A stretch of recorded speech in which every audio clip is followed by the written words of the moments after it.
And again, one of the nice things about doing this, you want to try to maintain a good curvature on your hand. Notice the knuckles have an arch here, and I don't want to, in other words, I don't want to collapse my finger like that. I want to keep a good, I don't want to collapse any part of my finger. I want to have a good curve when I strike the wood of the, or strike the tabletop.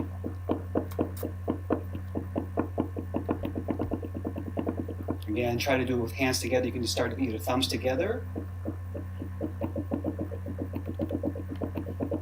or start with your fifth finger, 5, 5, 3, 4, 2, 3, 1, 4, 2, 5, 3, 4, 2, 3, 1, 4, 2, alternating fingers, and try it that way. A little tricky. 5, 5, 5, 3, 4, 2, 3, 1, 4, 2, 5.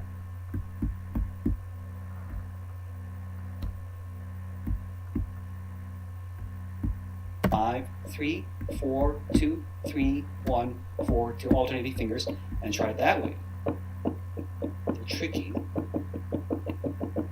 Again, see how fast you can go. Here's another exercise for you, a little trickier here.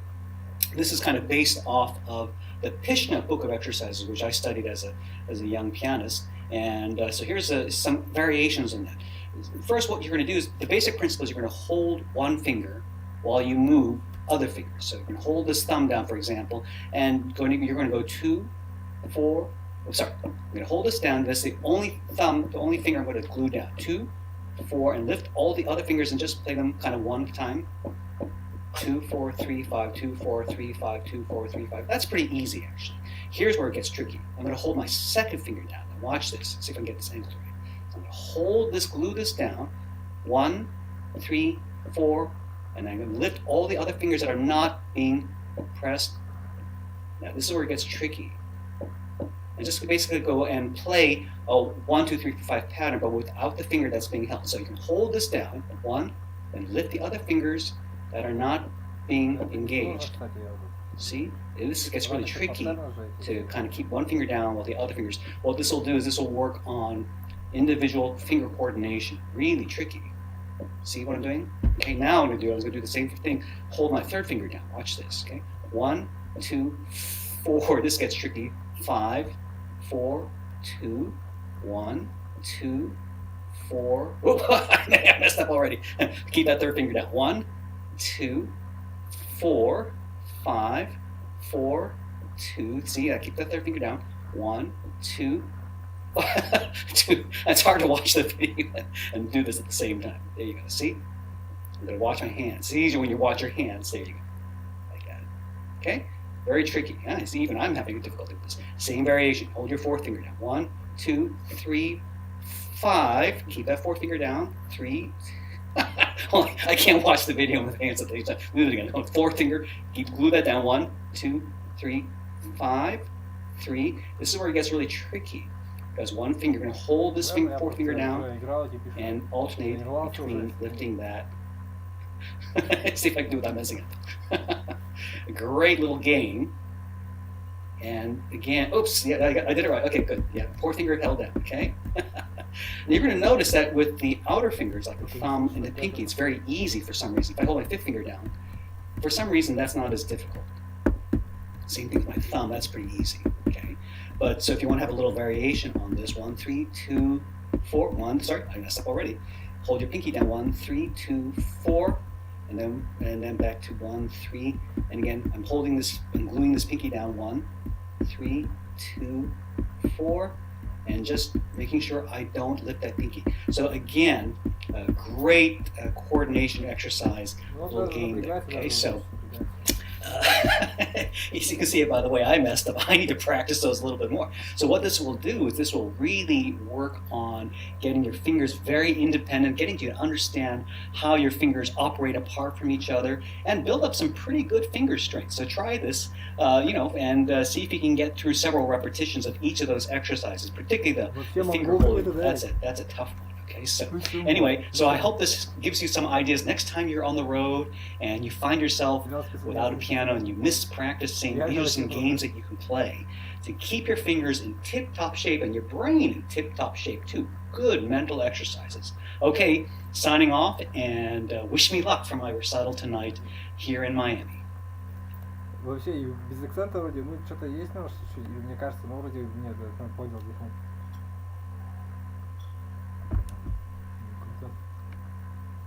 бурят, ну? Нет, изумруд, что ли? Нет, пожалуйста.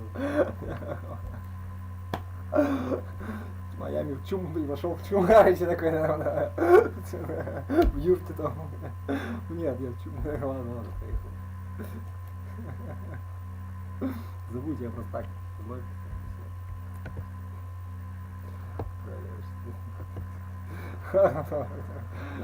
Нет, ну нет, это ж так. Не надо. Нет, это ты уже. Ладно, все, забудь.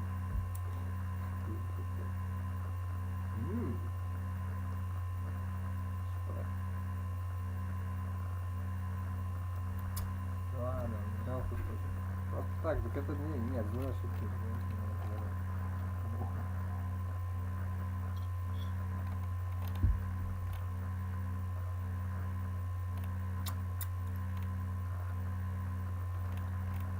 Все круто, спасибо.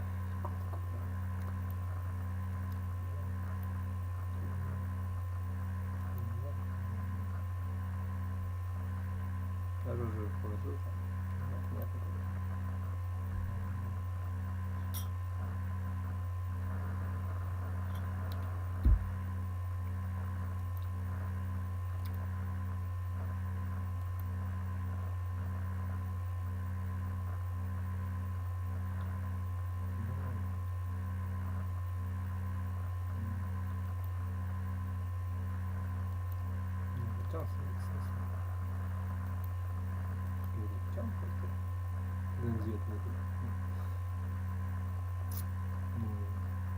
что хорошего, что плохого-то в этом? Да нормально. Тренироваться.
Прямо сейчас.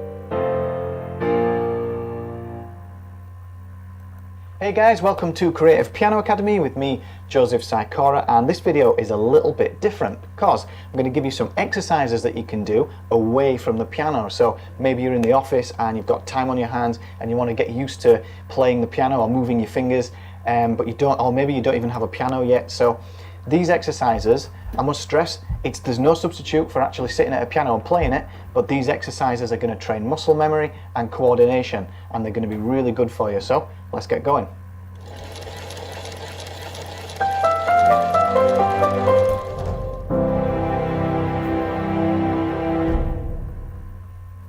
So you can do these exercises on a table, on a hard surface, or you can do them on your leg if you want to be discreet about it. But I'm going to show you them on the table so that you can get used to them and understand what they are. So we're going to take our right hand, just place it on a table, on a solid surface like this, and spread your fingers as if you're on 5 keys on the piano. So all you need to do is just lay your fingers one after the other like this, about roughly evenly spaced apart. And what we're going to do is just cycle through our fingers. So we've got fingers 1, 2, 3, 4 and 5 in the right, fingers 1, 2, 3, 4, 5 in the left. So your thumb is finger 1. So let's start. Here we're just going to go 1, 2, 3, 4, 5 and then back down like this. 1, 2, 3, 4, 5, 4, 3, 2, 1, 2, 3, 4, 5, 4, 3, 2, 1 like this. Start out slowly. But if you listen to those taps, you can hear how they're even. If you want to train your coordination, you want to listen out for getting those nice and even.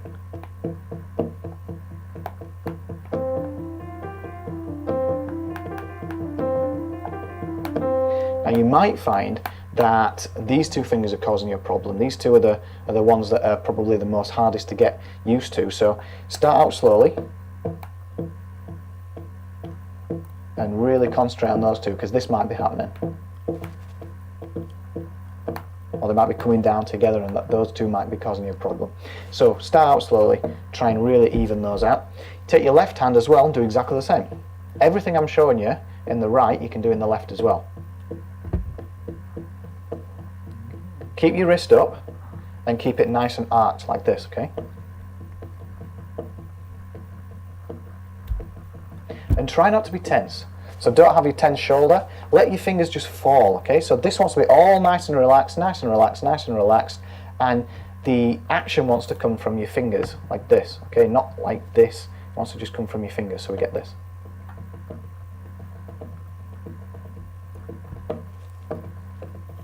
And then when you've got those 2, if you want to be brave about it, you can put them together. So we get this.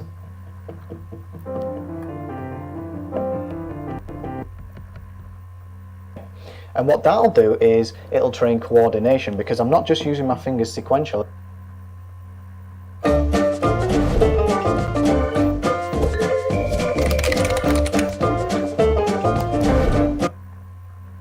Like this.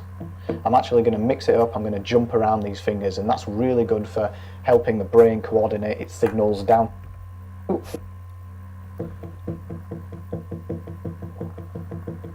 In fact, this one will be really good for these 2 fingers here. And if you're just starting out, like I said before, these 2 are going to be quite difficult. So 1, 2, 4, 3, 5, 2, 4, 3, 5. Nice and even. Same in the left, 2, 4, 3, 5.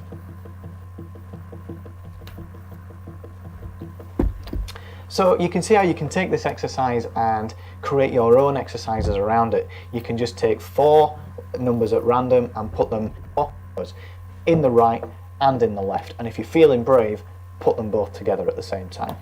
So I've got one more thing for you. If you're feeling really brave, what you can do is practice your what's called your octaves. Okay, so maybe if you're just starting out, you don't really, maybe concentrate on the first bit first and then work your way up to this. But if you've got a little bit of experience, what you can do is take a ruler and measure out 16.5 centimeters. The exact span between keys on the keyboard is 16.5 centimeters. So I can take some anything you want. You can just take some pieces of paper and I can measure out 16.5 centimeters. So I'll put that one at the beginning and I'll put this one here at 16.5. Okay, take that away. That is an octave. I can put my thumb on this next to this one, and I'll put my little finger next to this one. And what I can do is I can practice keeping this span. This was really important when you come to playing melodies on the piano. If you want to be playing octaves, this is a really nice way of creating really nice melodies on the piano. So here we can keep this span really nice and consistent, and I can just take my wrist and I can just practice bouncing like this, making sure that my fingers are constantly at that span.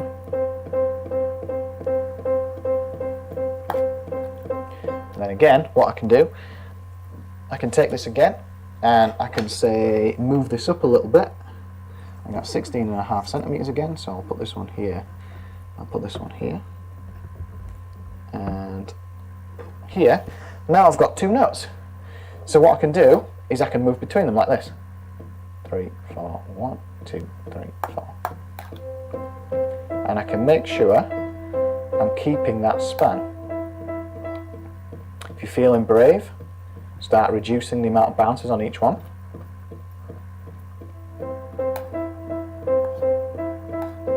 Till you're just moving between them like this.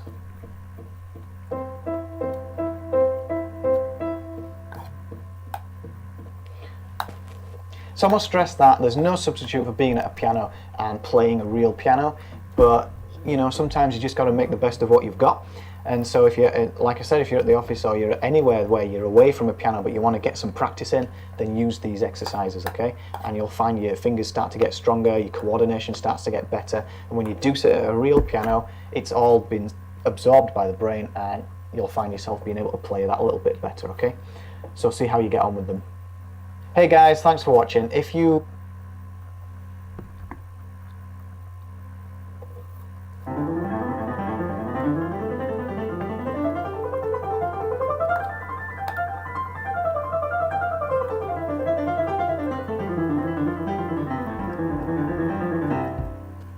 Hi, my name is Jeff from Picasso Piano Academy. I want to talk to you today about the mother of all technique exercises. It's called finger staccato. I'm going to show you what it looks like first and then we'll talk about it.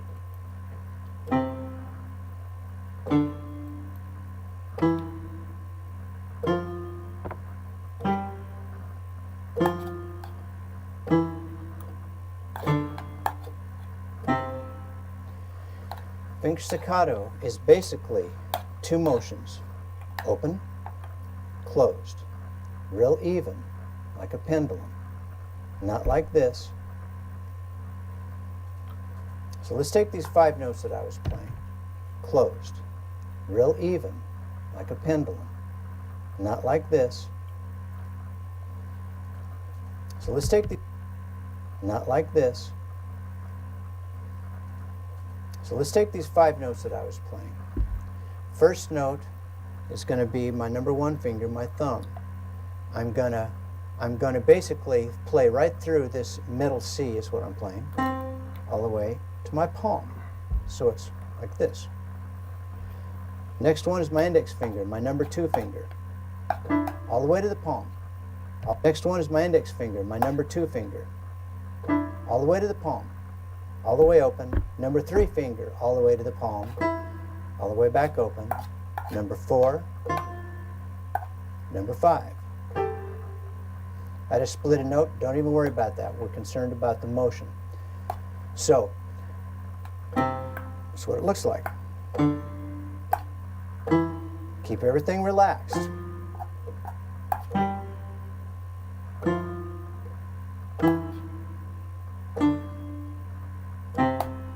Now the reason I feel like this is the mother of all technique exercises is because it develops evenness for all the fingers. The left hand is typically the weakest hand of a piano player. But check this out.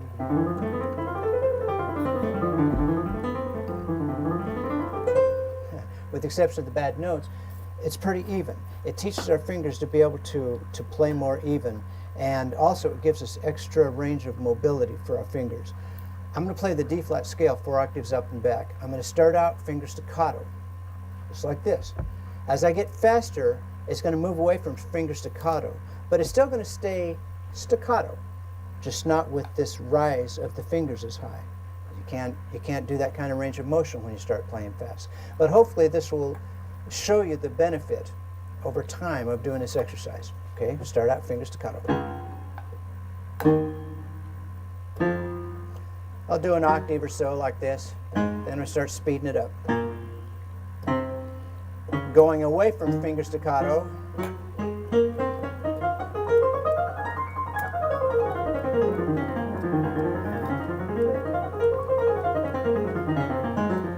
as I get slower, it starts turning back into finger staccato.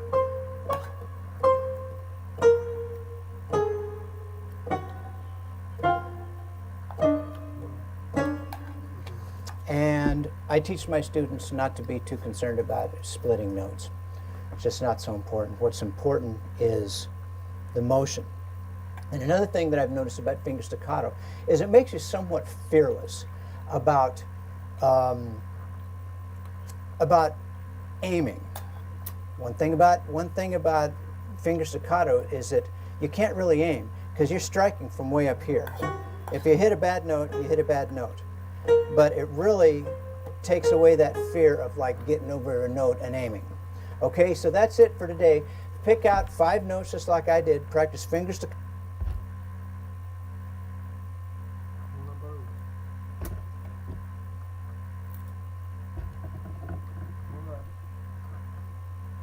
staccato. And if you start getting tired, shake your hands out. Don't play through pain on any of this, okay? And that's it for our lesson. We'll pick it up with our next lesson.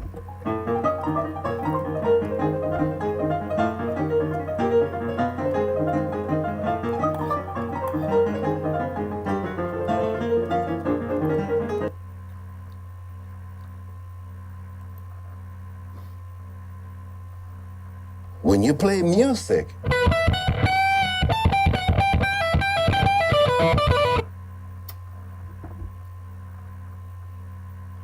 Hi everyone, I'm Josh, and this is Josh Wright Piano TV. Thank you so much for joining me today. I hope you're enjoying the new lights. Trying to take this channel to the next level so far as how things look. So I hope you're enjoying the improvements there.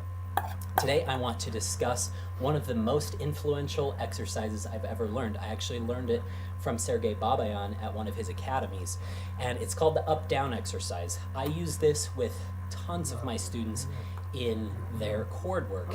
It's, I think, the greatest exercise I've ever learned to playing with more ease with chords. So for instance, right now I'm playing Saint-Saëns Concerto No. 2.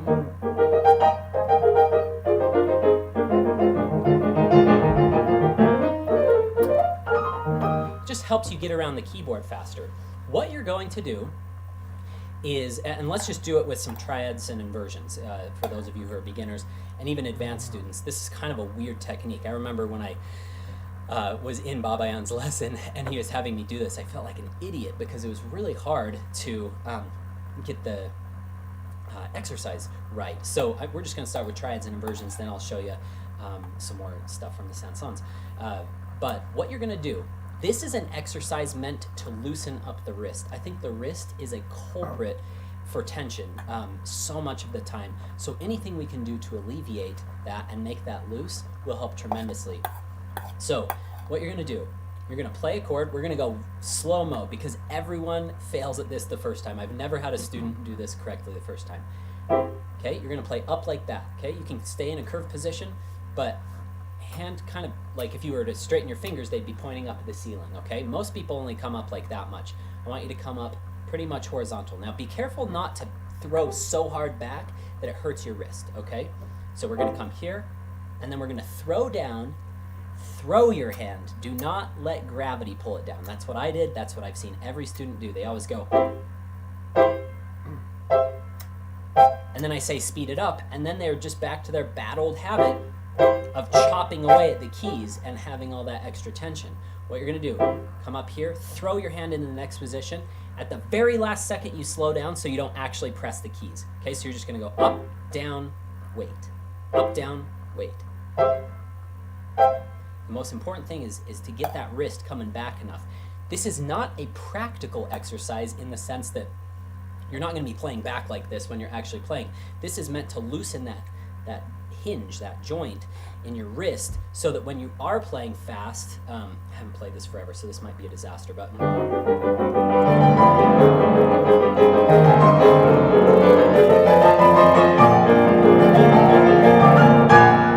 so definitely not clean, but that's where I first learned the exercise. You're just doing these miniature bounces, and it's amazing what it can do. It also helps tremendously to get your chords sharper if they're staccato. So I taught this to a girl. She was amazing at it. Her name was Whitney, and she was playing Mendelssohn Concerto.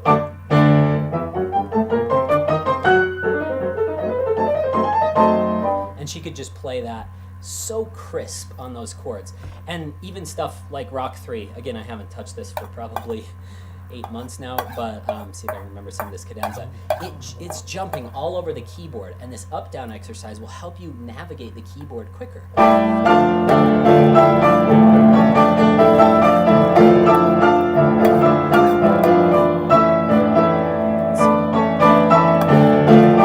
Okay, and it can just help you get around. Same thing in like the Chopin Ballade number 1.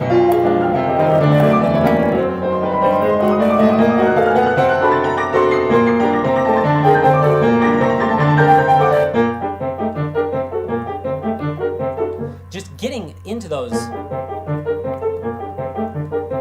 positions is super difficult. So I practice up down.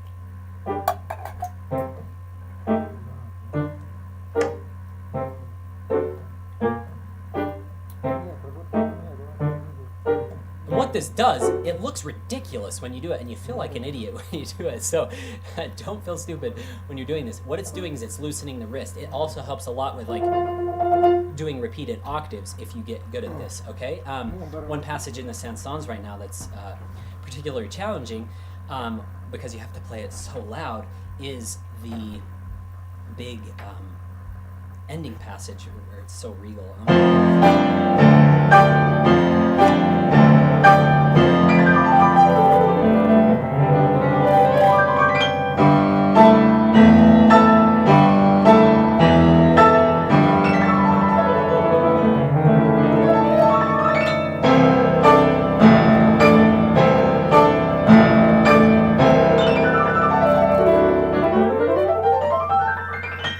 And so forth. I missed a note in there, as you might be able to tell. That was a memory thing, not a technique thing, because this method will help you stay loose to get around. So for that instance, why this is so helpful is as you're playing something like that, you go up, down.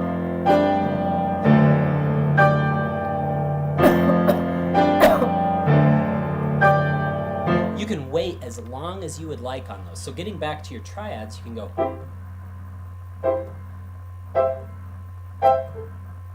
Make sure you've always landed before you play the next one. The reason that's helpful, you're getting into the next position faster, so you don't have this chopping motion. Most people don't get back down fast enough. So going up, down, up, down. That way, when you actually play, the practical thing to do is to, I think, kind of do this motion. Your hands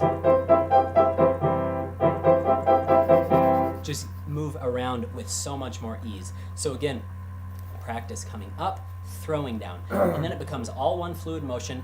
Always wait before you play the next chord because you're practicing getting into those positions faster, and also this loosening of the wrist will help you play with more ease, and you'll just kind of be, you know, playing rather than like so tight. So I hope that's been helpful. I've listed a few links in the description below. One of them is to sign up for my email list if you'd like to keep in contact to get more videos like this delivered to your inbox, as well as any of my upcoming performances. Make sure to remember to subscribe up here. If you'd like to see a full list of all of my video lessons, you can click down here, or you can keep watching more videos over here. Thank you so much for joining me today. Have a great week.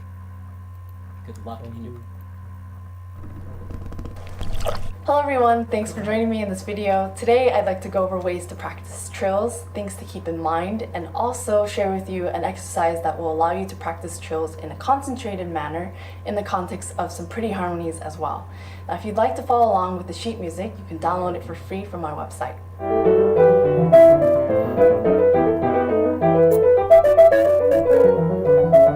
Something to keep in mind is that there are many different types of trills in different lengths, different dynamics, different timbres, depending on the context of the music. Here are some examples.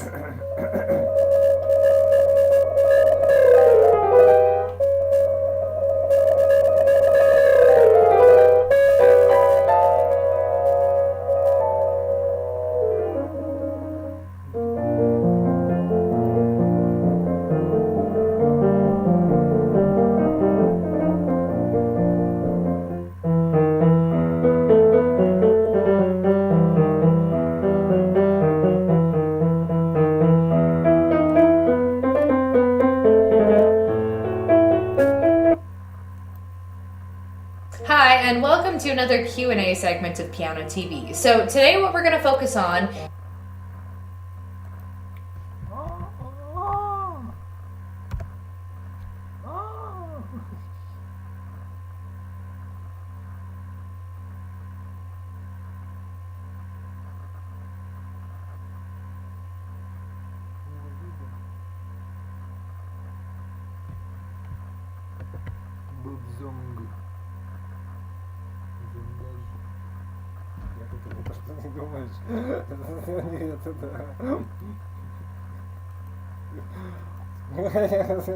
is the question of, so I don't want to practice piano, is there anything else I can do to develop my musical skills? And the answer is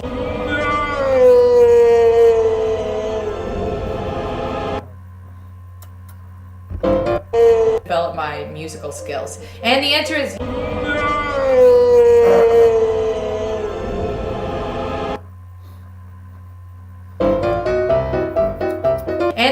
yes, you can. Obviously, of course, or else why would I be making this video? It would be a very depressing video otherwise. So I'm going to talk about 5 different things you can do to still develop your technical skills, your musical skills, because sometimes you just don't want to practice, you want to do something else, and that's totally fine. So my first suggestion is to do mental rehearsal, because the brain is a really awesome, cool, crazy thing. So sometimes the act of imagining something is just as powerful as actually doing the thing. So if you're feeling a little bit like tired, or you don't really want to get to the piano bench, it's really effective to just close your eyes and just imagine yourself playing a part of a song or playing an entire song. And this is especially useful if you have a performance coming up, because you can imagine yourself playing on different pianos, wearing different clothes. I know it sounds silly when I say it like that, but these kinds of little things can actually really strengthen a performance by visually rehearsing it mentally. Idea number 2 is to just read sheet music. So there's a couple of different ways you can do this. You can just pull out a book and read the sheet music and try to imagine this you can while you're reading through the sheet music. And then what you can always do is you can listen to a recording of it after to see how close your own version of it in your head was to the actual recording. And that can be a really good exercise to practice reading notes without, again, getting to the piano. You can just sit on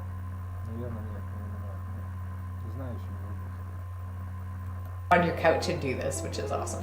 My third suggestion is my favorite one also, and that's just to sing. So this can be, just pick a song off the radio and learn how to sing it. Sing it loudly, sing it in the shower, or just like wherever. And this is really gonna just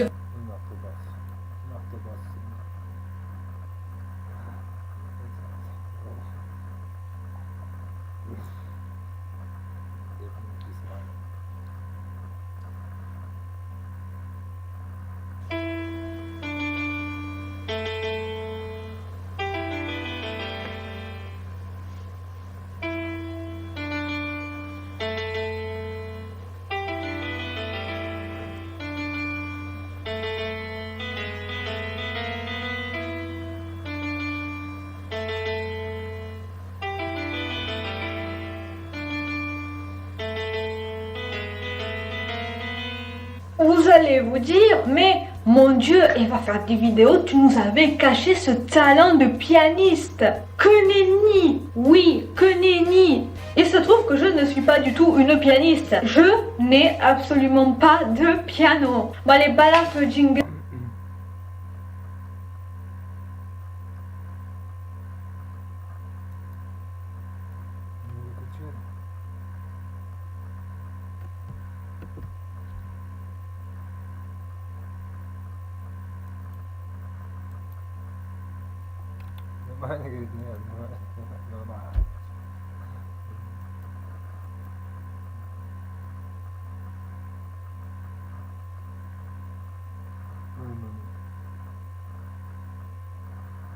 Bonjour, comment allez-vous? Installez-vous, prenez votre meilleur popcorn, prenez votre meilleur canapé, si vous avez un canapé. Sinon, si tu es assis sur un banc dans un parc avec ton... Si vous avez un canapé. Vous installez-vous, prenez votre meilleur popcorn, Prenez votre meilleur canapé, si vous avez un canapé. Sinon, si tu es assis sur un banc dans un parc avec ton masque.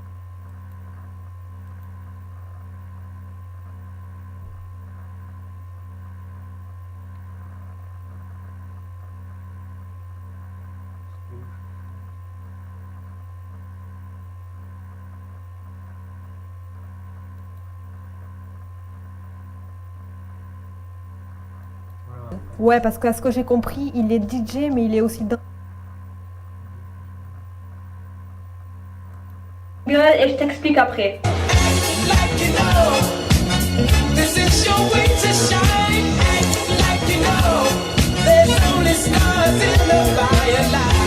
Vous voulez faire du piano facilement, sans même avoir de piano? Ah oui, en fait, c'est pas du tout un partenariat. Est-ce qu'il va suivre?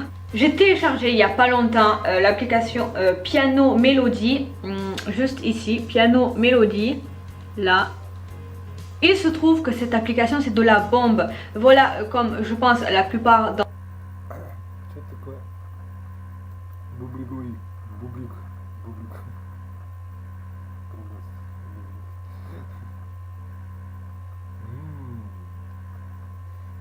Ладно. Зачем ты туда пришел за себя? Exit le piano. Aujourd'hui, on va améliorer notre dextérité.